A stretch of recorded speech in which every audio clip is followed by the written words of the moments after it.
ಹಿಂತಿರುಗ್ ಬರ್ಲಿ. ಈ ನಾಯಿಗ್ ಪಾಠ ಕಲಿಸ್ತೀನಿ. ಈ ಬಿಕಾರಿ ನಾಯಿನ ನಾನು ಮನೆಯಿಂದ ಹೊರಗೆ ಹಾಕ್ಲಿಲ್ಲ ಅಂದ್ರೆ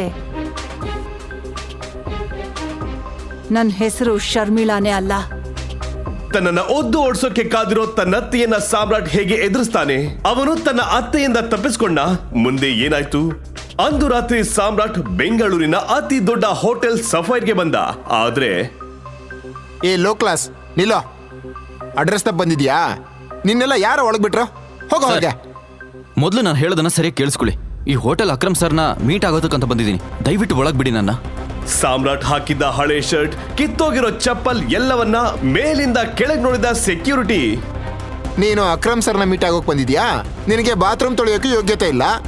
ನೀನ್ ನೋಡಿದ್ರೆ ಗೊತ್ತಾಗುತ್ತೆ. ನಡಿಯೋ ಹೊರಗೆ. ಸರ್, ನಾನೊಂದು ಇಂಪಾರ್ಟೆಂಟ್ ವಿಷಯಕ್ಕಾಗಿ ಅವ್ರನ್ನ ಮೀಟ್ ಆಗ್ಬೇಕು. ದಯವಿಟ್ಟು ನನ್ನ ಒಳಗ್ ಬಿಡಿ ಸರ್, ಪ್ಲೀಸ್.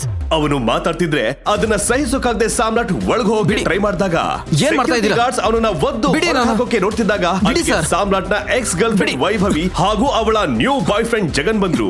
ಸೆಕ್ಯೂರಿಟಿ, ಈ ರೀತಿ ಬಿಕಾರಿಗೆಲ್ಲ ನೀವು ಹೊರಗ್ ತಾನೇ ಊಟ ಹಾಕೋದು? ಪಾಪ ಹಸಿವಾಗ್ತಿದೆ ಅಂತ ಒಳಗ್ ಬಂದಿರ್ಬೇಕು. ನಾವು ಒಳಗ್ ತಿಂದಿದ್ರಲ್ಲಿ ಅಲ್ಪ ಸ್ವಲ್ಪ ಉಳಿದಿದೆ, ಅದನ್ನ ಕೊಡಿ ಅವನಿಗೆ, ಊಟ ಮಾಡ್ಕೊಂಡು ಹೋಗ್ಲಿ. ವೈಭವಿನ ಕೊಲ್ಲವಷ್ಟು ಸಿಟ್ಟು ಸಾಮ್ರಾಟ್ಗೆ ಬಂದ್ರು. ಅಕ್ರಮ್ ಮೀಟ್ ಆಗೋಕೆ ಅದನ್ನೆಲ್ಲ ಸಹಿಸ್ಕೊಂಡ. ನಂಗೆ ನಂಬಕ್ಕಾಗ್ತಿಲ್ಲ ಬೇಬ್, ಇಂಥ ಬಿಕಾರಿ ನಿನ್ನ ಎಕ್ಸ್ ಬಾಯ್ ಫ್ರೆಂಡ್ ಅಂತ.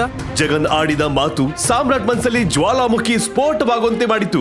ಸಾಮ್ರಾಟ್ ಒಂದು ಹೆಜ್ಜೆ ಮುಂದಿಡುತ್ತಿದ್ದಂತೆ ಹೋಟೆಲ್ ಗೇಟ್ ಬಳಿ ಐಷಾರಾಮಿ ಕಾರ್ ಬಂದು ನಿಲ್ತು. ಆ ಕಾರ್ ಬಂದ ತಕ್ಷಣ ಹೋಟೆಲ್ ನಲ್ಲಿದ್ದ ಎಲ್ಲಾ ಗಾರ್ಡ್ಗಳು ಅಲ್ಲಿ ಜಮಾಯಿಸಿದ್ರು. ಹೋಟೆಲ್ ಓನರ್ ಅಕ್ರಮ್ ಆ ಐಷಾರಾಮಿ ಕಾರ್ ನಿಂದ ಇಳಿದ. ಹೋಟೆಲ್ ಒಳಗೆ ಹೊರಟ ಅಕ್ರಮ್ ಕಣ್ಣು ಅಲ್ಲಿ ನೆರೆದಿದ್ದ ಜನರ ಮೇಲ್ ಬಿತ್ತು.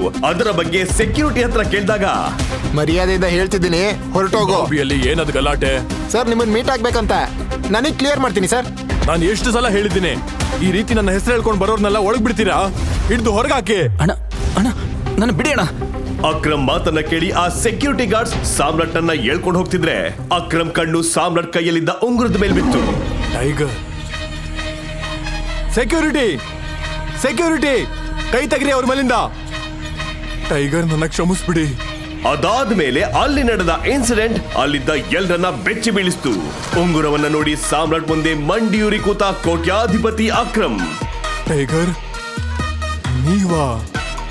ನಾನು ನಿಮ್ಮನ್ನ ಸರಿಯಾಗಿ ಗುರುತಿಸ್ಲಿಲ್ಲ ಟೈಗರ್. ಸಿಟಿಯ ಅತಿ ದೊಡ್ಡ ಬಿಸ್ನೆಸ್ ಮ್ಯಾನ್ ಸಾಮ್ರಾಟ್ ಕಾಲಿಗೆ ಬಿದ್ದಿದ್ಯಾಕೆ? ಇಲ್ಲಿ ನಡೆದಕ್ಕೆಲ್ಲ ನನ್ನ ಕ್ಷಮಿಸ್ಬಿಡಿ ಟೈಗರ್. ಸಾಮ್ರಾಟ್ ಉಂಗುರದ ಹಿಂದಿನ ರಹಸ್ಯವೇನು? ಆ ರಹಸ್ಯ ಎಲ್ಲರ ಮುಂದೆ ಬಯಲಾಗುತ್ತಾ? ಮರುದಿನ ಸಾಮ್ರಾಟ್ ಸಾನ್ಯಾಗೆ ಊಟ ಕೊಡಲು ಅವಳ ಆಫೀಸ್ಗೆ ಹೋದಾಗ ಆಫೀಸ್ ತುಂಬಾ ಕೋಲಾಹಲ ಎಬ್ಬಿತ್ತು. ಅದೇ ಸಮಯಕ್ಕೆ ಎಂಟ್ರೆನ್ಸ್ ನಲ್ಲಿದ್ದ ಟಿವಿಯಲ್ಲಿ ಬ್ರೇಕಿಂಗ್ ನ್ಯೂಸ್ ಪ್ರಸಾರವಾಗ್ತಿತ್ತು. Business news. ಗೌರ್ಮೆಂಟ್ ಟೆಂಡರ್ ಸಿಕ್ಕ ನಂತರವೂ ಹಣದ ಕೊರತೆಯಿಂದಾಗಿ ಕೆಲಸ ಪ್ರಾರಂಭಿಸದ ಸಾನ್ಯಾ ಇಂಡಸ್ಟ್ರೀಸ್ ವಿರುದ್ಧ ಆರೋಪಗಳು ಹೆಚ್ಚುತ್ತಿವೆ.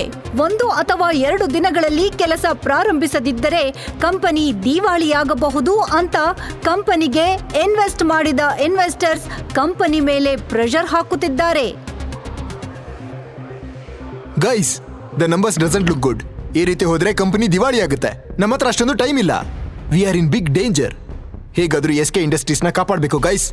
ಚಿರಾಗ್ ಸಾನ್ಯಾ ಸ್ನೇಹಿತ ಹಾಗೂ ಬಿಸ್ನೆಸ್ ಪಾರ್ಟ್ನರ್. ಸಾನ್ಯಾ ತನ್ನ ತಾತ ಶ್ರೀಕಂಠ ದತ್ತ ಅವರ ಸೂಚನೆಯ ಮೇರೆಗೆ ಕಂಪನಿಯ ಸಂಪೂರ್ಣ ಜವಾಬ್ದಾರಿಯನ್ನ ವಹಿಸಿಕೊಂಡಿದ್ಲು. ಅದರ ನಂತರ ಪಾರ್ಟ್ನರ್ ಆಗಿ ಬಂದ ಅವಳ ಸ್ನೇಹಿತ ಚಿರಾಗ್ ಅವಳ ಜೀವನ ಸಂಗಾತಿಯಾಗಲು ಬಯಸಿದ್ದ. ಆದರೆ ಅದಕ್ಕೂ ಮೊದಲು ಯಾವುದೋ ನಿಗೂಢ ಕಾರಣಕ್ಕಾಗಿ ಶ್ರೀಕಂಠ ದತ್ತ ಸಾನ್ಯಾಳನ್ನ ಬಡ ಡೆಲಿವರಿ ಬಾಯ್ ಸಾಮ್ರಾಟ್ ಜೊತೆ ಮದುವೆ ಮಾಡಿಸಿದ್ರು. ಸಾನ್ಯಾ ತುಂಬಾ ದುಃಖದಲ್ಲಿ ಚೇರ್ನಲ್ಲಿ ಕೂತಿದ್ಲು. ಅದೇ ಸಮಯಕ್ಕೆ ಅವಳ ಪಕ್ಕ ಕೂತಿದ್ದ ಕಂಪನಿಯ ಫೈನಾನ್ಷಿಯಲ್ ಆಫೀಸರ್ ಮಾರ್ಕೋ ಹೇಳ್ದ, ಸಾನ್ಯಾ, ಟೆಂಡರ್ ಫೈನಲ್ ಮಾಡೋಕೆ ನಮ್ಮ ಹತ್ರ ಇರೋ ಇನ್ವೆಸ್ಟರ್ ಹೆಲ್ಪ್ ಮಾಡೋದಕ್ಕೆ ತಯಾರಿಲ್ಲ. And balance sheet also doesn't look good. ಇದು ಹೀಗೆ ಮುಂದುವರೆದ್ರೆ ನಮ್ಮ ಕಂಪನಿ ದಿವಾಳಿ ಆಗೋದ್ರಿಂದ ಯಾರೂ ತಡೆಯೋಕ್ಕಾಗಲ್ಲ. Marco, you know very well, ಈ ಕಂಪನಿಯನ್ನ ಬೆಳೆಸೋಕೆ ತಾತ ಎಷ್ಟು ಕಷ್ಟಪಟ್ಟಿದಾರಂತ ನನಗ್ ಮಾತ್ರ ಗೊತ್ತು. ಅದೇ ಹೇಗೆ ಒಂದೇ ನಿಮಿಷದಲ್ಲಿ ಈ ಕಂಪನಿಯನ್ನ ಬಿಟ್ಬಿಡು ಅಂದ್ರೆ ಬಿಟ್ಬಿಡಕ್ಕಾಗುತ್ತಾ? ಏನ್ ಹೇಳ್ತಿದ್ದೀರಾ? Do you understand? ಹಾಗೆಲ್ಲ ಬಿಡೋಕ್ಕಾಗಲ್ಲ. ಯಾರಾದ್ರೂ ಏನಾದ್ರೂ ಮಾಡಿ. ಸಾನ್ಯಾ, ನಿಮ್ ತಾತ ಒಮ್ಮೆ ಅವರ ಹಳೆಯ ಸ್ಟ್ರಾಂಗ್ ಅಸೋಸಿಯೇಟ್ ಒಬ್ರೆ ಕಾಂಟ್ಯಾಕ್ಟ್ ಕೊಟ್ಟಿದ್ರು. ಅವ್ರನ್ನ ಬೇಕಾದ್ರೆ ಇನ್ವೆಸ್ಟ್ ಮಾಡೋಕೆ ಹೇಳೋಣವಾ? ಅಯ್ಯೋ ಸರ್, ದಯವಿಟ್ಟು ನಿಮ್ಮ ಹಳೆ ಕಾಲದಿಂದ ಅಪ್ಡೇಟ್ ಆಗಿ ಸ್ವಲ್ಪ ಈ ಕಡೆ ಬನ್ನಿ. ಈ ನ್ಯೂಸ್ ಕೇಳಿದ್ಮೇಲೆ ಒಬ್ನು ಕೂಡ ನಮ್ಮ ಕಂಪ್ನಿ ಮೇಲೆ ಇನ್ವೆಸ್ಟ್ ಮಾಡಲ್ಲ. Marco, let's hear your plan. Desai, Sanya ತಾತ ಶ್ರೀಕಂಠ ದತ್ತರ ಕಾಲದಿಂದಲೇ ಈ ಕಂಪನಿಯಲ್ಲಿ ಕೆಲಸ ಮಾಡ್ಕೊಂಡು ಬಂದಿದ್ರು. ದತ್ತರು ಇರುವಾಗ ಕಂಪನಿಯಲ್ಲಿ ತಗೊಳ್ತಿದ್ದ ಪ್ರಮುಖ ನಿರ್ಧಾರಗಳಲ್ಲಿ ಇವರು ದೊಡ್ಡ ಪಾತ್ರವನ್ನ ವಹಿಸ್ತಿದ್ರು. ಆದ್ರೆ ಈಗ ಅವರು ಹೆಸರಿಗಾಗಿ ಮಾತ್ರ ಕಂಪನಿಯಲ್ಲಿ ಅಡ್ವೈಸರ್ ಆಗಿ ಕೆಲಸ ಮಾಡ್ತಿದ್ದಾರೆ.